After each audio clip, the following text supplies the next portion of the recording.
Yet again, my phone was screaming at me because of this UK emergency alerts nonsense. My phone is on silent, right? Yet, apparently, I don't have the right to control my own phone's noise-making capability in England.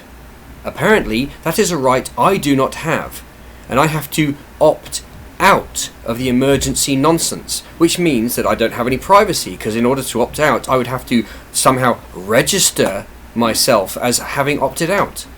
So when did this happen? When did this nonsense happen whereby this stuff's just implemented and you have to opt out of it, thus losing your privacy? This is a problem that we have in England right now. For your safety, all of your rights and your privacy are just eroded step by step by step.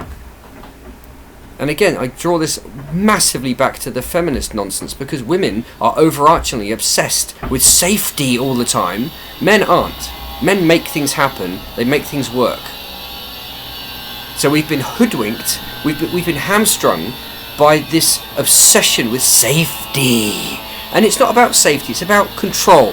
Pure and simple. It's about control. So we have to get rid of this nonsense. We have to get rid of it. It's not part of our culture to be so obsessed with safety. Our culture has always been a culture where people are encouraged to take responsibility for themselves. This socialist, disastrous mess that's being slowly crept into our culture has to be gotten rid of. It has to be completely gotten rid of. Or you might think, oh well, what's the harm? But that's how it starts. Don't you know? I mean, if you happen to think that way, you're kind of blind, really. Because if you imagine people who are trying to erode your freedoms and take control of you, they're not going to do it in some massive swoop. They will gently and slowly do it incrementally until one day you're thinking, oh, how did this happen? And it will be because you didn't think. My government has no business giving me, first of all, interfering with my peace. Second of all, forcing, I presume, telephone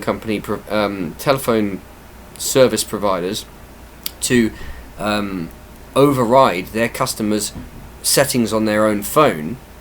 I mean, what possible emergency could be resolved or solved by having a phone bleating at me? Nothing. The other day there were strong winds. Okay, the strong winds happened. I doubt anyone really took much notice of the emergency alert. They just watched the wind coming and they were like, oh, that's a really strong wind. I better change my plans if I have to. If it was a nuclear attack, well, what good is that going to do? You're about to die. Oh, wow, what a wonderful message. There's nothing you can do about it. So this emergency alert system is A, an attempt to try to control people even more, and B, most likely, is what's going to be used when these people try to put in COVID number 2 into the whole of society, and they're going to be terrorising people through the TV, through telephones and everything. That's what this is all about. You've got to be blind not to see it. And there are a lot of people who are just like, no, it's not going to happen. But deep down they know it's going to happen. And that's the sad thing about this. Truly, it is of paramount emergency importance to make sure that we are ready to push back against the second bout of COVID. Because they're going to try to control the entire human race. It has to be stopped and fought against. With everything we have. Because if we don't, the world will be a prison. Literally a prison. Okay? This controlled opposition twerp, Alex Jones, his channel, or one of his channels, is called Prison Planet, so as to try to demoralise people already to prepare them for this intended situation. It's a disgrace. Remember those FEMA camps in America? Well, what do you think they're for? I'm not some wooga booga, paranoid person at all. I just see what's happening. If you were going to try to produce a mass extermination of people, that's what you'd do. Everything that's happened is what you would do. If I was doing it, that's what I'd do. There's nothing that's happened that I wouldn't do if I was trying to do that. And if you don't see it, you're blind, and you're going to die. You're going to die.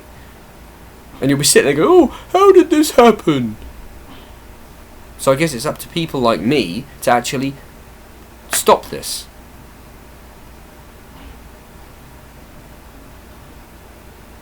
This is really sad.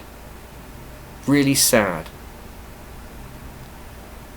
Like that chick in Avatar says, this is sad, very sad only. What nonsense. Truly, I just want people to start waking up sincerely and genuinely and understanding what the hell is going on. Because if you think that this sort of thing couldn't happen, look at what happened under COVID. All of your rights were taken away. For what? For nothing. Where are all these people dying everywhere? Yeah, some people did die, yeah, but nowhere near the numbers that we were led to believe. It was about terrorizing people. It was a mostly non-lethal virus. It was designed that way, so as to be a trial run. Get your heads out of your backsides, people, and wake up to what's really going on, or you will die. And you'll be sitting there wondering, oh, how on earth did this happen? And you were warned. You were warned.